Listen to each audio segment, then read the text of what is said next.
కోయిల నెమలి కథ. ఒకప్పుడు ఒక అరణ్యంలో నెమలి మరియు కోయిల జీవించేవి. నెమలికి చాలా అందమైన రంగురంగుల రెక్కలు ఉండేవి. అడవిలోని అన్ని జంతువులు నెమలిని చూసి ఆశ్చర్యపడి పొగిడేవి. కాని నెమలికి ఒక బాధ ఉండేది.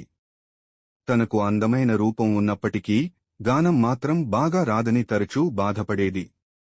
ఒకరోజు నెమలి కోయిల పాడిన మధురమైన గానం విని ఆశ్చర్యపోయింది. వెంటనే కోయిలను చూసి ఇలా అంది, నెమలి, అయ్యో కోయిలా! నీ గాత్రం ఎంత మధురంగా ఉంది! నేను ఎంత ప్రయత్నించినా ఇలాగే పాడలేను. నిన్ను చూసి నాకు అసూయగా ఉంది. దానికి కోయిల నవ్వుతూ అంది, నెమలి సోదరి, దేవుడు నీకు అందమైన రంగురంగుల రెక్కలు ఇచ్చాడు. నువ్వు నాట్యం చేస్తే ఆకాశం భూమి మొత్తం మెరుస్తుంది. నాకు ఆ అందం లేదు.